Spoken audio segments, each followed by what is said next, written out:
इरफान कादिर साहब हमारे साथ मौजूद है। अस्सलाम वालेकुम इरफान कादिर साहब, बहुत बहुत शुक्रिया आपके वक्त के लिए। सर, हुकूमत ने यह फैसला किया है कि अदम एतमाद की तहरीक को रोकने का, उसको नाकाम बनाने के लिए अरकान कौमी असम्बली को असम्बली इजलास में शिरकत से रोकेंगे। असम्बली इजलास में शिरकत से रोकना हुकूमती अरकान असम्बली को हुकूमत की जानिब से यह कॉन्स्टिट्यूशनल स्टेप होगा सर? जी, वो फिजिकली तो इस तरह नहीं रोका जा सकता क्योंकि वोटिंग जो है वो आपका हक है, तो इसलिए हर वोटिंग को डिटर्मिन करना कि ये वोटिंग जो है ये आया ये अपनी पार्टी से वो मुनरफ हो रहे हैं या डिफेक्ट कर रहे हैं, तो डिफेक्शन एक अलग चीज़ है और वोटिंग करना या वोट ना करना एक अलग चीज़ है। लिहाजा उस पर इस तरह से रोक लेना बिफोर हैंड, अभी वोट उन्होंने दिया नहीं है, तो वो अजीब सी बात है कि उनको कैसे पता है कि ये वोट जो है इनमें इसके हक में देना है, इसके अगेंस्ट देना। इरफान साहब, आर्टिकल 63 ऑफ द कॉन्स्टिट्यूशन के अंदर बड़ी वजाहत से लिखा हुआ है कि वोट्स और abstains from voting in the house contrary to any direction issued by the parliamentary head to which he belongs. और इन रिलेशन टू मजीद उसकी वजाहत ये, तो वोट्स और एब्सटेन्स फ्रॉम वोटिंग, एब्सटेन का मतलब ये भी समझा जाएगा कि उसने परहेज किया है असेंबली इजलास में जाने से भी। क्या एब्सटेनमेंट का मतलब ये है? फिर बिल्कुल आप सही फरमा रहे हैं कि उसकी जो लैंग्वेज है वो यही है कि कोई भी शख्स जो कि वोट करता है या वोट नहीं करता, तो मैं ये आपसे कह रहा हूं कि जब तक उसने वोट किया नहीं है, वोटिंग का वक्त नहीं आया, उसके पहले उसको कैसे रोका जा सकता है? तो जब वो वोट करेगा या वो वोट नहीं करेगा पार्टी की विशेष के खिलाफ, तो उसके बाद ये बात आएगी ना। लेकिन ये कि उसको पहले रोक दिया जाए,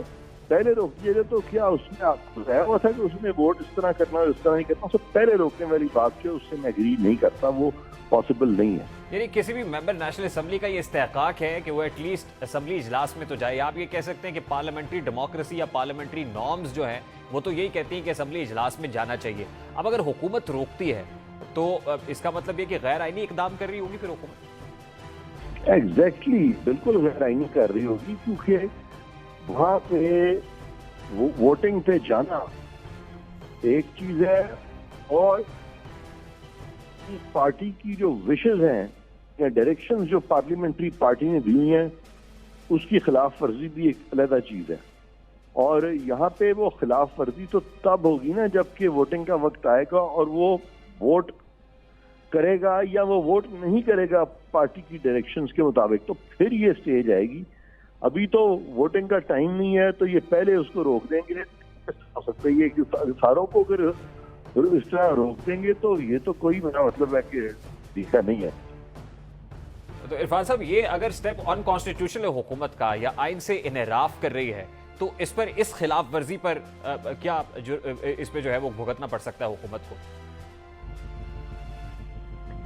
देखें, अगर सपोजिंग वो पहले ही लोगों को रोकना शुरू कर देते हैं, अपने ही लोगों को, तो ऑब्वियसली वो खुद ही, यानी वो लोग जिन्होंने वोट जो है उनके यानी नो कॉन्फिडेंस पे अगर वोट नहीं भी करना, तो वो तो पता नहीं ना चल सकेगा। फिर वो तो अपने खिलाफ ही है, तो ऐसे ही है जैसे अपने पाँव पे कुल्हाड़ी मार पहले हो जाएगा।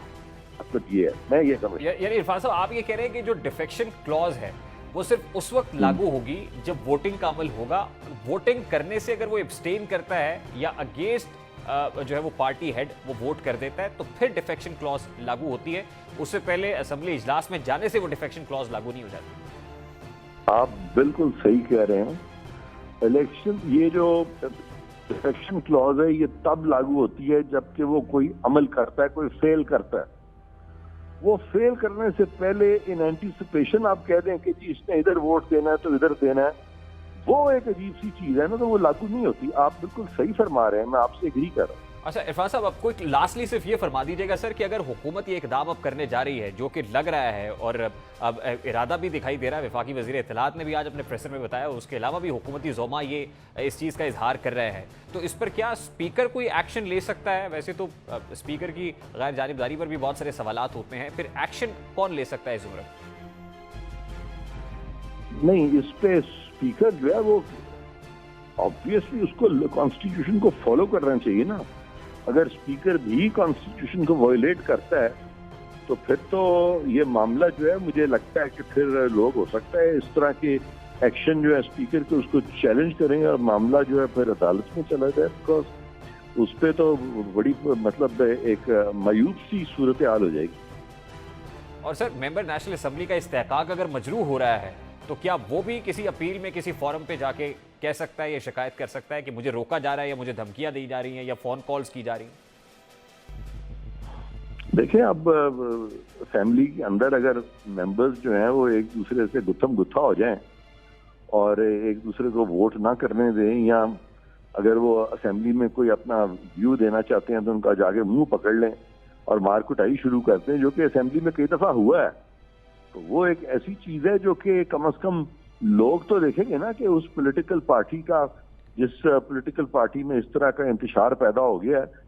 YouTube पर गूगली न्यूज देखने के लिए youtube.com की सर्च बार में गूगली न्यूज टीवी टाइप करें। गूगली न्यूज के पेज पर सुर्ख रंग के सब्सक्रिप्शन वाले बटन पर क्लिक करना ना भूलिए। YouTube पेज पर अपलोड होने वाली वीडियोस से बाखबर रहने के लिए बेल आइकन पर क्लिक कीजिए। आपको हर नई वीडियो के बारे में नोटिफिकेशन मौसूल हो जाएगा।